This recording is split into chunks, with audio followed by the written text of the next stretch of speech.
Welcome to Real Police Talk. We are back with Neil, who recorded this video back in October 2025. He has opened up about his personal mental health battles with psychosis and PTSD, which manifested into functional neurological disorder, which still affects him on a daily basis. He is aware that his medication can make him drowsy and forgetful at times. He apologizes for this, as it can be clearly seen in this video interview. He was not going to release this video due to being embarrassed about it. He is aware he caused upset to his loved ones and some colleagues at the time. He admits he was not himself and acted out of character due to his broken mind and cardiac issues. However, this was due to vicious rumor, gossip, lies, and the canteen culture that is still present today. This pushed him over the edge. He has had some vile messages about being seriously ill, which still continues. He will not be bullied or discriminated against for having a mental health condition. His disabilities are recognized legally. Hate crime is serious, he continues, trying to help others from falling into the same trap that he did. His illnesses were not easy for him to discuss, and we thank him for his difficult insight into those dark times. Many members of the emergency services suffer this terrible form of mental health illness. Help within those services are improving as they realize the impact it can have on their employees.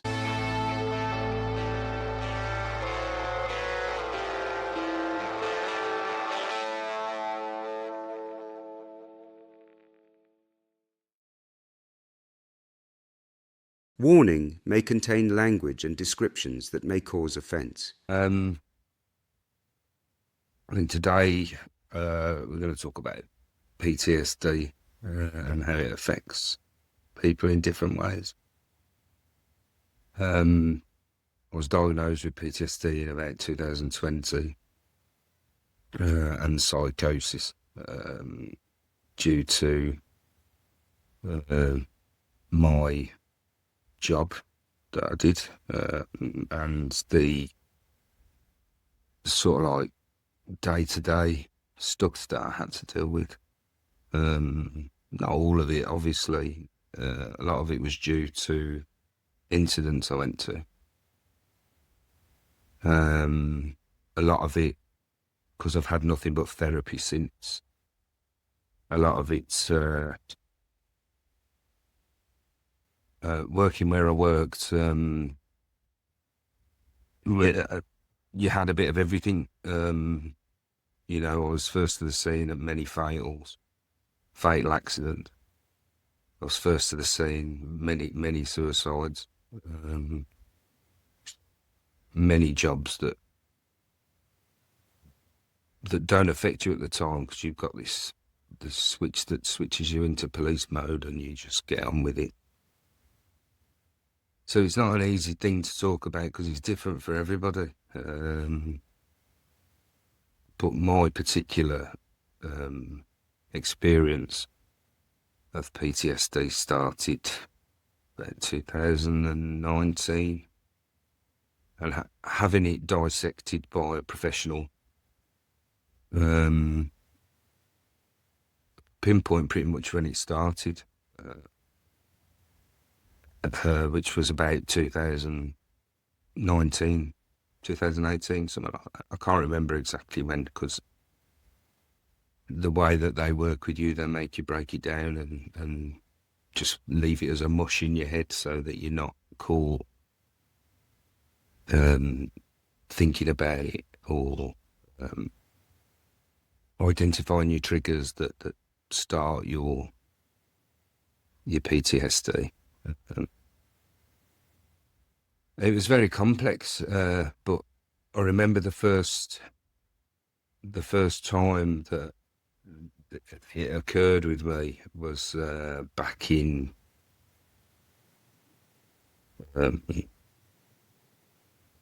can't even remember. Sometimes my head's just a mush, so I do apologise. I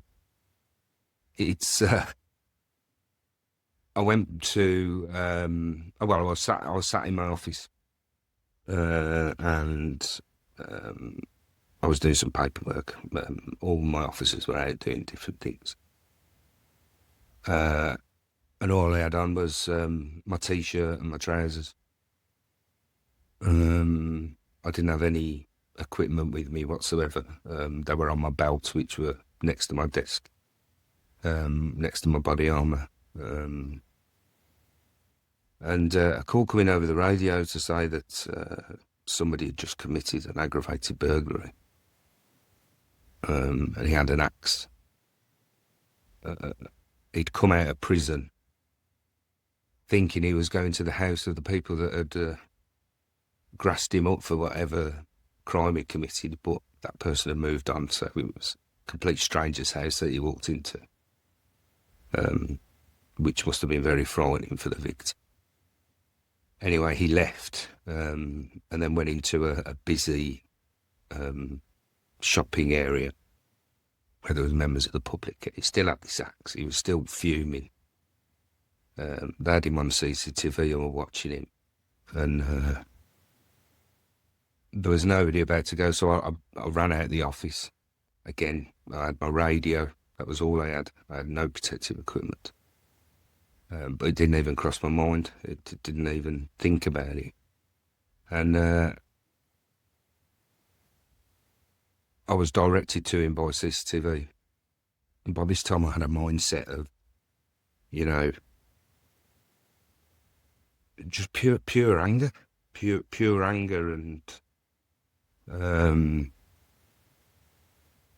not hatred, but just complete focus on this guy that had this axe.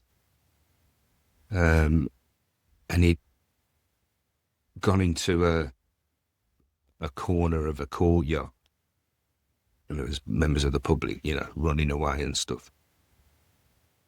And I heard on the radio, you know, firearms officers are on their way to deal with it because he's a threat and all this sort of stuff due to his history. Everybody keep away from him, sort of thing, while he's contained in this courtyard. Only after a lot of intense therapy do I remember that call over the radio, because I was just fixated on getting this chap. And yeah, I just walked straight into the courtyard. He held the axe up and said, "You come near me, I'll chop your fucking head off." Something to that word. So I didn't say anything. Just walked straight up to him, disarmed him. Probably not in the Home Office approved manner. Got him on the floor and got him in an arm lock on the floor and just waited for, shouted over the radio, "I've got him in custody. Anybody's free to come and help," sort of thing. "I need some cuffs." And that was it. And it was, I didn't think nothing of it. I just, you know, somebody committed an offence. I went and nicked him. But it was only afterwards that somebody pointed out to me that, you know, what the hell were you doing? Especially with no kit on. Arresting this bloke or even going anywhere near it. Because he had obviously a record and stuff. And again, you know, at the time I didn't think anything of it, but PTSD is something where some of it can be where you put yourself in harm's way and not even think about it, and that's exactly what I'd done. I didn't care. Or, you know, just had this tunnel vision of getting to this bloke before he could hurt a member of the public. I mean, he'd already committed a burglary, so yeah, it was tough. And that's how it was weeded out, that out of all these different things that were haunting me, it was that was the start of the episode. And I'm still getting therapy to this day, because it comes and goes, but it was difficult. It was difficult. Again, I went on 2 years without realising that I had PTSD. I was snappy to people. I was having nightmares, really vivid nightmares. of different things that I'd dealt with, or that I'd wish I'd have dealt with better, or I was dreaming about incidents that I'd been to that had a bit of a twist. I was hallucinating, believing things that weren't real, that were real, and vice versa. So a lot of stuff that wasn't real I thought was real. It was it had like somebody had put a whisk in the top of my head and just mixed up my brain. And it just continued from there, really, and it got worse and worse. And then I was seeing people in my house, I was seeing people in the gardens, I was ringing the local police saying, there's somebody in my shed, and it was horrendous. I was at a real low, because with PTSD comes depression, anxiety. I wasn't mixing with people. I wouldn't go out on my own. I wouldn't even get a shot. It was a really terrible time.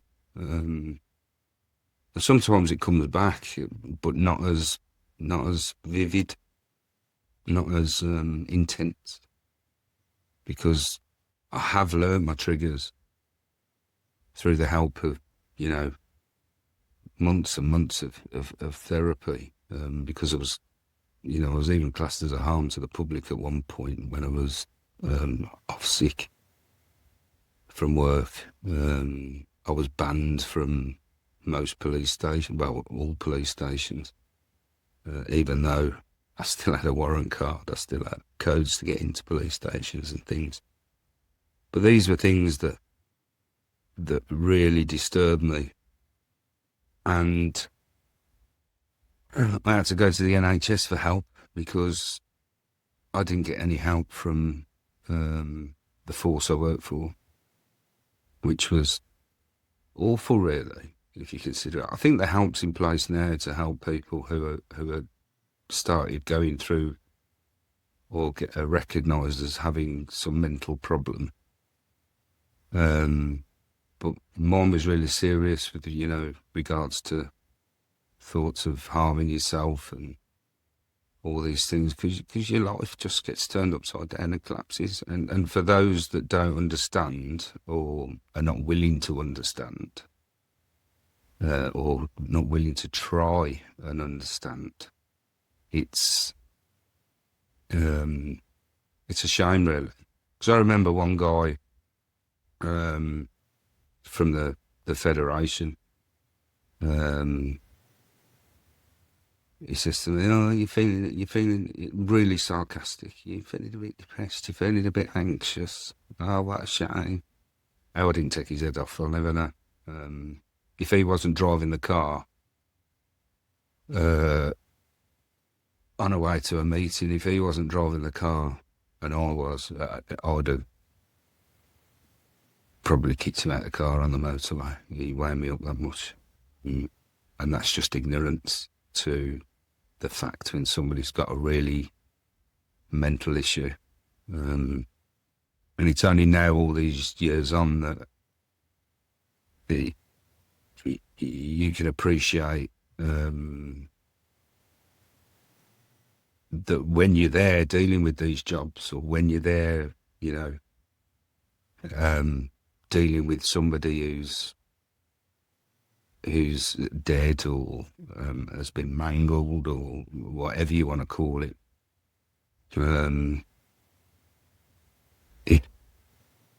you find that at that point you're not bothered by it. You know, as I said, you switch into police mode, you get the job done, you do what you got to do, you do it properly, and you carry on. You get to the next job, you get to the next job, you get to the next job. And that's just repetitive over 20-odd years. And it comes back to haunt massively. The things I was seeing that nobody else could see, you you know, it makes you feel stupid when you realise that it's impossible to see those things. It's impossible for other people to see those things. And without the support of my family and the NHS, I probably wouldn't be here now because it was that intense. And I can only, you know, thank them for their support. Still thank them for their support every day. Because I got no help or care from my employer. Now I know that they've got things in place now that do start that help, but I don't think they've got anything that goes as intense. I might be wrong. But they really had to dig some memories out of my head. And yeah, I can't. So yeah, I don't want to talk about it anymore. It's too difficult. It's upsetting. It makes you feel stupid. Neil disclosed off camera that his battle has lasted 5 or 6 years. During that difficult time, and due to his treatment at work, he took his force to a tribunal. Following that tribunal, Neil had to sign a non-disclosure agreement as part of his settlement. This of course means he cannot talk about that experience he went through. All we know is he did it on his own, no help from the Federation or a solicitor. He was threatened, shamed, and lived through a nightmare, only for them to settle on the first day of court. He hopes times have changed to give and offer more support to officers that suffer with mental health. There are several services that can help officers with mental illness. Your first port of call, though, should be your occupational health unit, where they can signpost you if necessary. If you're happy to discuss your own issues, please email and contact us. Anonymity can be used if requested. Please like, follow, and subscribe for new releases. Thanks for listening.